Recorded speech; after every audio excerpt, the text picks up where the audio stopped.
کے برابر رہ جائے۔ میرے محترم بھائیوں، دوستوں، بزرگوں، میں نے آپ احباب کے سامنے اس بات کو رکھا تھا کہ اللہ رب العالمین نے جس لفظ کا استعمال اپنے برگزیدہ انبیاء کرام کے لیے کیا تھا، اسی لفظ کا استعمال جناب صدیق اکبر نے اپنے محبوب کے لیے کیا، اور اسی لفظ کا استعمال اللہ رب العالمین نے مومنین و مسلمین کے لیے کیا، اور اسی لفظ کا استعمال اللہ رب العالمین نے غیر مسلموں کے لیے بھی کیا ہے۔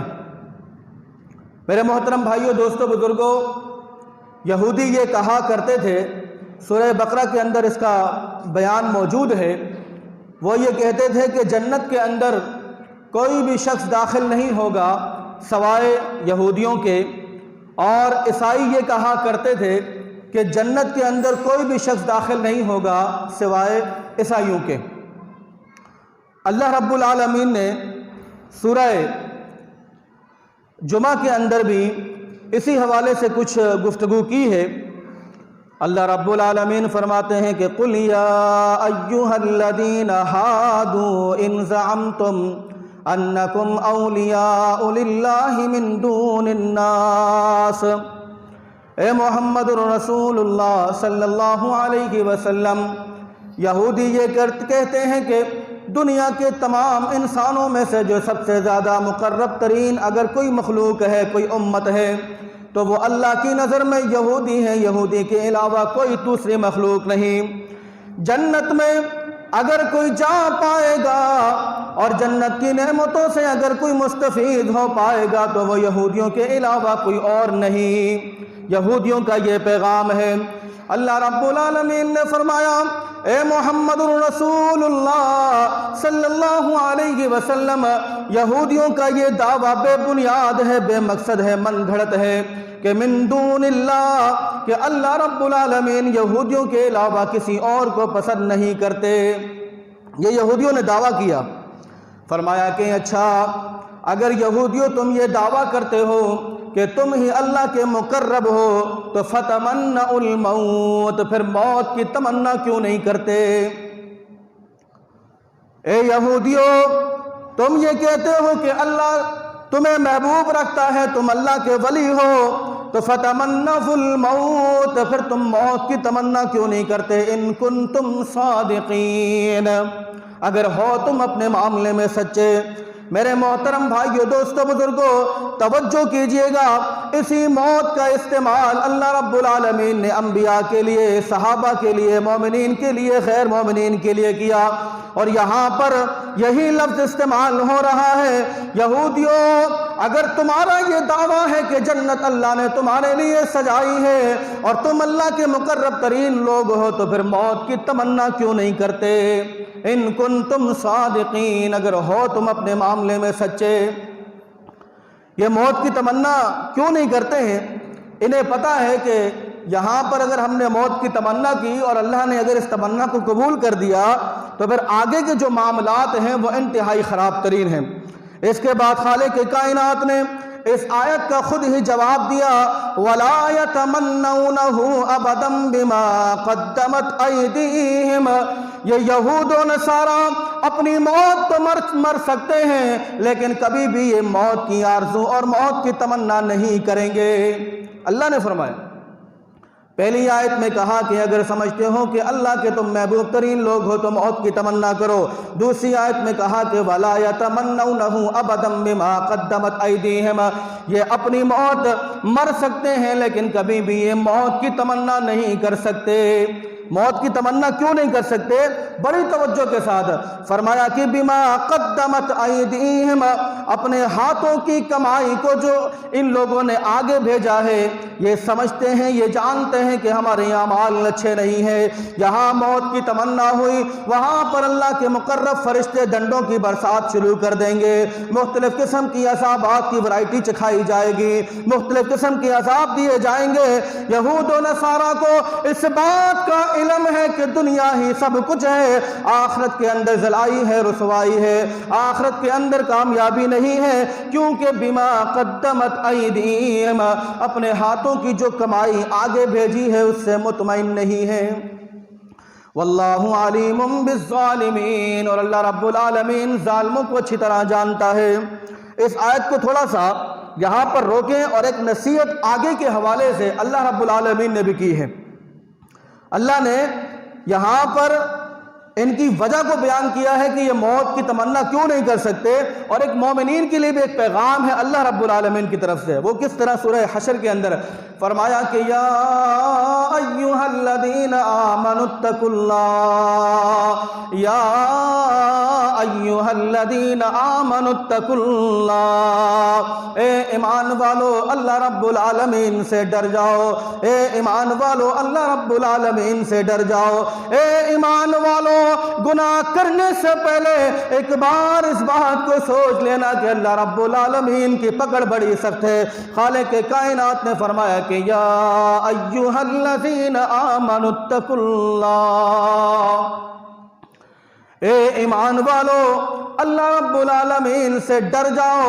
اس کے بعد کہا کہ وَلْتَنْظُرْ نَفْسٌ مَا قَدَّمَتْ لِغَدٍ وَاتَّقُوا اللَّهَ، تم میں سے ہر بندہ بنفس نفیس، تم میں سے ہر بندہ تنہائی کی عالم میں، تم میں سے ہر بندہ خلوت کی حالت میں، تم میں سے ہر بندہ جلوت کی حالت میں، تم میں سے ہر بندہ اکیلے پن کی حالت میں اس بات پہ غور اور فکر تو کرے، اس بارے میں سوچے تو صحیح کہ دنیا کے اندر اگر 1 روپے کا اکاؤنٹ میں اضافہ ہو تو میسج کے ذریعے بتا دیا جاتا ہے، بینک بیلنس کم ہو یا زیادہ ہو تو آگاہ ہو جاتا ہے۔ تم میں سے ہر بندہ اپنے بستر کی کروٹ پر یہ سوچے کہ اس نے آنے والے وقت کے لیے کیا تیاری کی ہے۔ وَلْتَنْظُرْ نَفْسٌ مَا قَدَّمَتْ لِغَدٍ وَاتَّقُوا اللَّهَ، اللہ نے یہاں پر یہی نصیحت فرمائی کہ تم میں سے ہر بندہ اس بات کا معائنہ کرے کہ اس نے اخروی زندگی کے لیے آگے کتنا بینک بیلنس جمع کیا ہے۔ اور یہاں پر ان کے بھی یہی بات کی ہے کہ یہ موت کی تمنا اس لیے نہیں کرتے ہیں کیونکہ آگے کی جو زندگی ہے اس حوالے سے ان کو اچھی طرح پتہ ہے کہ ہمارا حشر جو ہے وہ اچھا ہونے والا نہیں ہے۔ اچھا قابل احترام دوستو، بزرگوں، بھائیوں، گزشتہ جو میں ایک آیت آپ کے سامنے اور پڑھی تھی، اور وہ آیت یہ تھی وَلَوْ كُنْتُمْ فِي بُرُوجٍ مُشَيَّدَةٍ، کہ اگر تمہارا مسکن محفوظ قلعے ہی کیوں نہ ہو، تم سمندر کی گہرائیوں میں ہی کیوں نہ چھپ جاؤ اور زمین کی نچائیوں میں ہی اپنا مسکن کیوں نہ بنا لو، موت تمہیں پا لے گی۔ ٹھیک ہے جی۔ اب ایک آیت اور اللہ رب العالمین بیان کر رہے ہیں جو ہر مومن کے لیے سمجھنا، سیکھنا، اس پر عمل کرنا، اس کو یاد کرنا انتہائی ضروری ہے۔ اور وہ آیت کون سی ہے؟ اللہ رب العالمین فرماتے ہیں کہ فرمایا کہ قُلْ إِنَّ الْمَوْتَ الَّذِي تَفِرُّونَ مِنْهُ فَإِنَّهُ مُلَاقِيكُمْ، اللہ رب العالمین فرماتے ہیں تم موت سے بھاگو، موت تمہارے پیچھے بھاگے گی، تم دنیا کے کسی کونے کے اندر چلے جاؤ، موت نے تمہیں ملاقات کر کے رہنا ہے۔ قُلْ إِنَّ الْمَوْتَ الَّذِي تَفِرُّونَ مِنْهُ فَإِنَّهُ مُلَاقِيكُمْ، تم بھاگو، جتنا تم بھاگ سکتے ہو بھاگو، لیکن ہر حال میں موت نے تم سے ملاقات کرنی ہے۔ اور جب ملاقات کا وقت آئے گا ایسا نہ ہو کہ تم سے اپوائنٹمنٹ لینا پڑے، ایسا نہیں ہوگا کہ تم سے اجازت نامہ لینا پڑے، تم کسی بھی مجلس کے اندر ہو، تم کسی بھی میٹنگ کے اندر مصروف ہو، لیکن ہر حال میں جیسے ہی موت کا پیغام تمہیں ملے گا تمہیں سارے کام کاج چھوڑ کر موت سے ملاقات کرنی پڑے گی۔ یہاں پر لفظ استعمال جو کیا ہے وہ ملاقات کا کیا ہے۔ ثم تردون الى عالم الغیب والشہادہ فینبئکم بما کنتم تعملون، دنیا کے اندر ہمارے میموری کارڈ سے اگر ڈیٹا ڈیلیٹ ہو جائے تو وہ ریکور ہو جاتا ہے، کمپیوٹر سے ڈیٹا ڈیلیٹ ہو جائے تو وہ ریکور ہو جاتا ہے۔ تو سوچو جس اللہ نے آپ کو یہ صلاحیت عطا کی ہے کہ تم ڈیٹے کو کور کر لو، یادداشت کو کور کر لو، کیا اس اللہ رب العالمین کے پاس ایسی کوئی ٹیکنالوجی نہیں ہوگی ہوگی؟ کیا اس کے پاس ایسی کوئی کاریگری نہیں ہوگی جو تمہارا اگلا اور پچھلا سارا چٹا کھول کے تمہارے سامنے رکھ دے، تمہارے سامنے ان تمام چیزوں کو رکھ دے جس جو تمہیں یاد بھی نہیں ہے، جسے تم بھلا دیا ہو؟ بالکل ایسا ہوگا۔ خالق کائنات فرماتے ہیں فَيُنَبِّئُكُم بِمَا كُنتُمْ تَعْمَلُونَ۔ یہ نہ سوچو کہ کر گئے اور گم ہو گیا، یہ نہ سوچو کہ کسی نے دیکھا نہیں، بلکہ خالق کائنات نے فرمایا چپا چپا تمہارے گناہ کا چٹا بٹھا سارا کھول کر تمہارے سامنے ہوں بہو ایسے رکھ دیا جائے گا جس طرح تم نے یہ گناہ ابھی کیا ہو۔ فَيُنَبِّئُكُم بِمَا كُنتُمْ تَعْمَلُونَ۔ پھر اللہ رب العالمین تمہیں خبر دے گا کہ جو جو اعمال تم دنیا کے اندر کیا کرتے تھے، چھوٹا ہو چاہے وہ بڑا ہو۔ یہاں پر بھی اللہ رب العالمین نے لفظ موت کا تذکرہ کیا ہے۔ اب ایک اور چھوٹی سی نصیحت سورہ منافقون کے حوالے سے، منافقون کے اندر اس آیت کو بیان کیا ہے، کیونکہ قرآن کا اسلوب ایسا ہے کہ یہ کہیں پر ڈراتا ہے تو کہیں پر سمجھاتا ہے، کہیں پر جنت کی بشارت دیتا ہے تو کہیں جہنم کی وعید سناتا ہے، نافرمانوں کے لیے سزا کا حکم سناتا ہے۔ قرآن مجید کا جو اسلوب ہے وہ انتہائی خوبصورت ترین ہے۔ اب دیکھیے اللہ رب العالمین نے یہاں پر ایک اتنی خوبصورت اتنی جامع نصیحت کی ہے ہر مومن کے لیے، اور وہ نصیحت کیسی ہے؟ خالق کائنات فرماتے ہیں، فرمایا کہ یا ایھا الذین آمنوا لا تلہکم اموالکم ولا اولادکم عن ذکر اللہ ومن یفعل ذلک فاولئک هم الخاسرون۔ یہ قرآن مجید کی آیت ہے۔ اللہ کا شکر ہے کوئی قصہ کہانی نہیں ہے، کیونکہ قرآن سمجھنے والوں کے لیے ڈائریکٹ دلوں پر اثر کرتا ہے، اور نہ سمجھنے والوں کو بھی کم از کم ذہنی اور دلی طور پر سکون ضرور مہیا کرتا ہے۔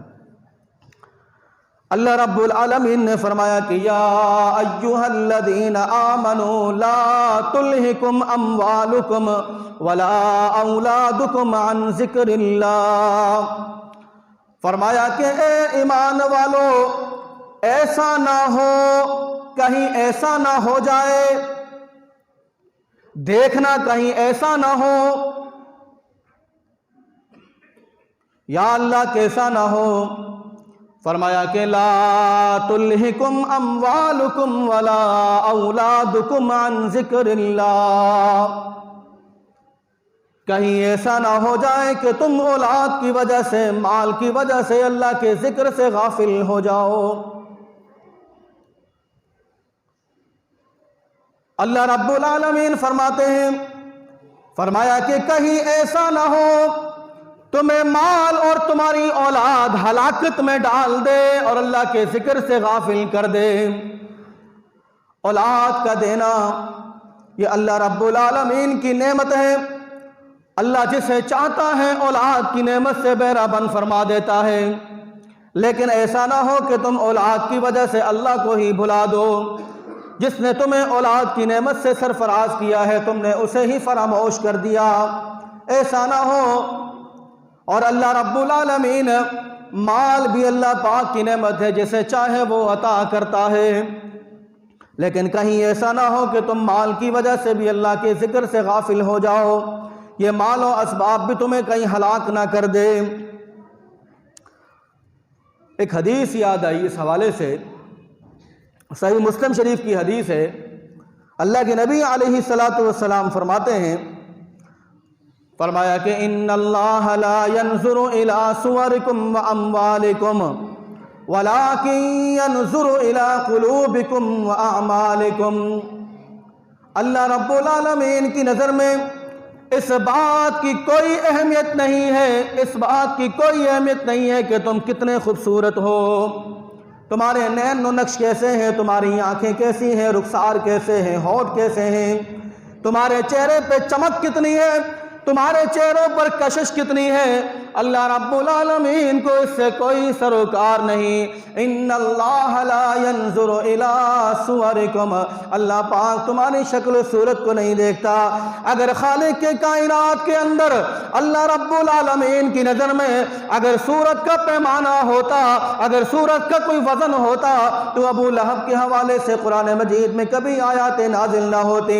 اگر صورت کا مقام ہوتا تو وہ کالا بلال حبشی جس سے لوگ بات کرنا پسند نہیں کرتے، وہ چلتا زمین پر ہے، اس کے قدموں کی آہٹ کبھی آسمان پہ سنائی نہ دی جاتی۔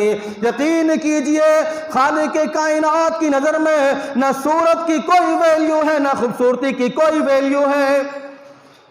ان اللہ لا ينظر الى صورکم، اللہ رب العالمین تمہاری شکل و صورت کو نہیں دیکھتا ہے۔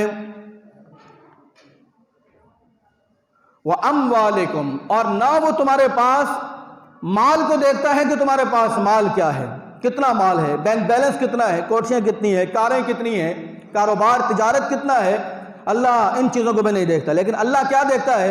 فرمایا کہ وَلَٰكِن يَنظُرُ إِلَىٰ قُلُوبِكُمْ وَأَعْمَالِكُمْ، اللہ رب العالمین تمہارے دلوں کے اندر پیدا ہونے والے وسوسات، خیالات، نیک ارادوں کو چیک کرتا ہے، اور پھر اس کے بعد جو اعمال تم کرتے ہو اللہ رب العالمین ان اعمالوں کو دیکھتا ہے۔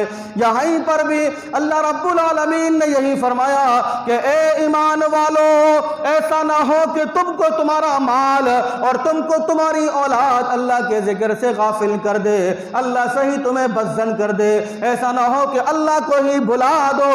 وَمَن يَفْعَلْ ذَلِكَ فَأُولَئِكَ هُمُ الْخَاسِرُونَ، جس کے مال نے اور جس کی اولاد نے اللہ کے ذکر سے غافل کیا، دنیا کی نظر میں وہ بڑا آدمی ہو سکتا ہے، حضرت جی ہو سکتا ہے، سیٹ صاحب ہو سکتا ہے، ہزاروں ورکروں کا مالک ہو سکتا ہے، ہزاروں گز زمینوں کا مالک ہو سکتا ہے، دنیا کے اندر آب و تاب شان و شوکت ہو سکتی ہے، لیکن خالق کے کائنات کے دفتر میں اور فرشتوں کی جماعت کی نظر میں اللہ نے فرمایا کہ فَأُولَئِكَ هُمُ الْخَاسِرُونَ، اس کا نام لکھ دیا جاتا ہے کہ نقصان اٹھانے والا، خالی ہاتھ آیا تھا اور خالی ہاتھ واپس آ چکا ہے۔ اعمال کا نام ہے اعمالہ، خالی پڑا ہوا ہے، کوئی اس کے اندر نیکی نہیں ہے، لہٰذا اس کا نام لکھو کہ یہ نقصان اٹھا کر آیا ہے۔ اس نصیحت کو کرنے کے بعد اب اللہ رب العالمین نے یہاں پر پھر وہی جملہ استعمال کیا، فرمایا کہ وَأَنفِقُوا مِمَّا رَزَقْنَاكُم مِّن قَبْلِ أَن يَأْتِيَ أَحَدَكُمُ الْمَوْتُ۔ اس نصیحت کو بیان کرنے کے بعد اللہ رب العالمین نے پھر اسی لفظ کا استعمال کیا جو شروع سے اللہ پاک کرتا ہوا آ رہا ہے، فرمایا کہ وَأَنفِقُوا مِمَّا رَزَقْنَاكُمْ مِن قَبْلِ أَن يَأْتِيَ أَحَدَكُمُ الْمَوْتُ، اے ایمان والو خرچ کرو اس مال میں سے جو ہم نے آپ کو عطا کیا ہے، جو ہم نے آپ کو مال دیا ہے۔ وَأَنفِقُوا مِمَّا رَزَقْنَاكُمْ، جو ہم نے آپ کو عطا کیا ہے، اس مال میں سے اللہ کی راہ میں خرچ کرو۔ کب خرچ کرو؟ أَن يَأْتِيَ أَحَدَكُمُ الْمَوْتُ، لفظ موت کا استعمال کیا ہے۔ یہ مال کب خرچ کرنا ہے؟ اس سے پہلے کہ موت کا فرشتہ تمہارے دروازے پر دستک دے، موت کے آنے سے پہلے اللہ کی راہ میں خرچ کرو۔ اب موت کب آئے گی، موت نے کب آنا ہے، ملاقات موت سے کب ہونی ہے، حضرت اسرائیل نے کب تشریف لانا ہے، اگر آپ کو اس بارے میں علم ہے تو پھر آپ انتظار کریے، پھر آپ انتظار کریں کہ جب ہمیں پتہ چلے گا کہ حضرت اسرائیل اب ہماری طرف روانہ ہو چکے ہیں تو لہٰذا اللہ کی راہ میں خرچ کر کے اپنا نامہ اعمال کو جو ہے وہ بڑھا دیا جائے۔ اگر کسی کو اس بارے میں پتہ ہے تو جس طرح پہلے ایک لائٹ ٹائپ کی نکالی تھی، وہ موبائل کے پیچھے لگا کرتی تھی، کال آنے سے پہلے وہ لائٹ جلنا شروع ہو جاتی تھی تو پتہ چل جاتا تھا کہ کال آنے والی ہے، پتہ چل جاتا تھا کہ کال آنے والی ہے، کیونکہ وہ لائٹ پہلے سے ہی جلنا شروع ہو جاتی تھی۔ اب بھی شاید ہوگی مارکیٹوں میں۔ تو اللہ رب العالمین نے کیا فرمایا کہ حضرت اسرائیل کے آنے سے پہلے پہلے جو مال ہم نے آپ کو دیا ہے اس مال میں سے اللہ کی راہ میں خرچ کرو. اور اس چیز کا تذکرہ خالق کائنات نے ایک نہیں کئی مقامات پر کیا ہے. وقت اس بات کی اجازت نہیں دیتا کہ ان تمام آیتوں کو آپ کے سامنے بیان کروں. یا الہ العالمین، جب موت کا فرشتہ آ جائے گا تو کیا مہلت نہیں دی جائے گی؟ کیا مہلت نہیں دی جائے گی؟ اللہ رب العالمین فرماتے ہیں کہ لا یستأخرون ساعتا ولا یستقدمون، ایک لمحے کے لیے بھی وقت کو نہ مؤخر کیا جائے گا نہ آگے لایا جائے گا. ایک لمحے کے لیے بھی ٹائم نہیں دیا جائے گا، نہ سوچنے کا ٹائم نہ بات کرنے کا ٹائم. جس بندے کی موت کا وقت مقرر ہو چکا ہے، چاہے وہ کسی بھی عالم میں ہو، کسی بھی کیفیت میں ہو، کسی بھی جگہ پر ہو، اسے مؤخر نہیں کیا جائے گا نہ ہی اسے مقدم کیا جائے گا. میرے محترم بھائیوں، اس بات کو اپنے ذہنوں کے اندر اچھی طرح بٹھا لیں. جب کسی کے ہاں ولادت ہونے والی ہوتی ہے تو ولادت کا ہم سب کو علم ہو جاتا ہے، گھر والوں کو علم، رشتہ داروں کو علم، آس پڑوس لوگوں کو علم ہو جاتا ہے کہ اتنے عرصے کے بعد، اتنے ماہ کے بعد اللہ پاک خوشخبری دینے والا ہے، علم ہو جاتا ہے. لیکن سبحان اللہ، قربان جاؤں اللہ کے اس فیصلے پر کہ کوئی مائی کا لال اس بات کا اعلان کر دے، دعویٰ کر دے کہ میں فلاں جگہ پر فلاں وقت پر میری وہاں پر موت واقع ہو جائے گی. اس لیے ہم دیکھتے ہیں ابھی باپ زندہ ہے تو بیٹا چل پڑا، دادا زندہ ہے تو پوتا چل پڑا، چھوٹے بھی جا رہے ہیں، بڑے بھی جا رہے ہیں، مرد بھی جا رہے ہیں تو خواتین بھی جا رہی ہے. تو پتہ یہ چلا کہ دنیا کے اندر آنے کا تو علم ہے، دنیا کے اندر آنے کا تو پتہ ہے، لیکن جانے کے حوالے سے کسی کو کوئی پتہ نہیں. اس لیے خالق کائنات نے فرمایا وَأَنفِقُوا مِمَّا رَزَقْنَاكُم مِّن قَبْلِ أَن يَأْتِيَ أَحَدَكُمُ الْمَوْتُ، اے ایمان والو خرچ کرو اس مال میں سے جو ہم نے آپ کو عطا کیا ہے، اس سے پہلے کہ موت کا فرشتہ تمہارے دروازے پر دستک دے.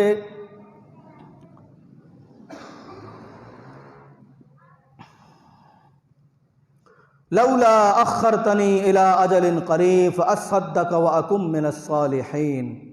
بس یہیں پر بریک مارتے ہیں. آج کی پوری تقریر کا لب لباب اور خلاصہ کلام یہ ہے. قابل احترام دوستوں اور بزرگوں اور بھائیوں، جس طرح گزشتہ جمعے آپ احباب کے سامنے میں نے ایک آیت پڑھی تھی کہ کل نفس ذائقۃ الموت. اب اس موت کی کیٹیگری کے اندر دنیا کی تمام مخلوق جو ہے وہ آ جاتی ہے.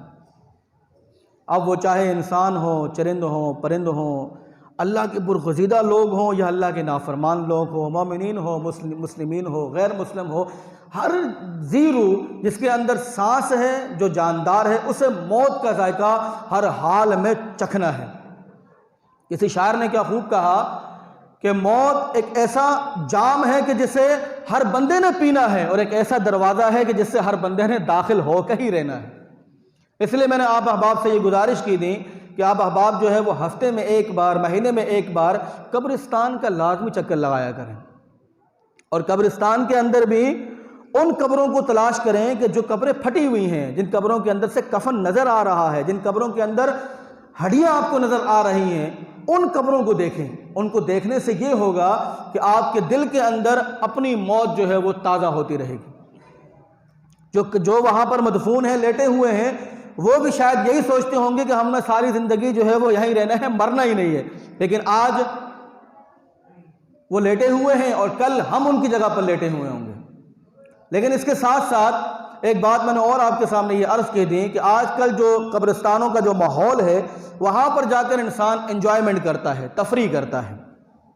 تفریح اس وجہ سے کرتا ہے کیونکہ ڈھول بج رہے ہوتے ہیں، قوالیاں ہو رہی ہوتی ہیں، ناچ گانا ہو رہا ہوتا ہے، اچھل کود ہو رہا ہوتا ہے، تو ایک تفریح والا ماحول ہوتا ہے، بندہ انٹرٹینمنٹ حاصل کرتا ہے، وہاں جا کر انجوائمنٹ کرتا ہے.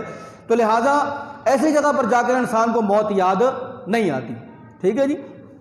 اس کے لیے کیا کرنا چاہیے؟ میں نے آپ سے کہا تھا کہ عیدی کا سرد خانہ ہفتے میں کبھی ایک دن جا کر آپ دیکھ لیں.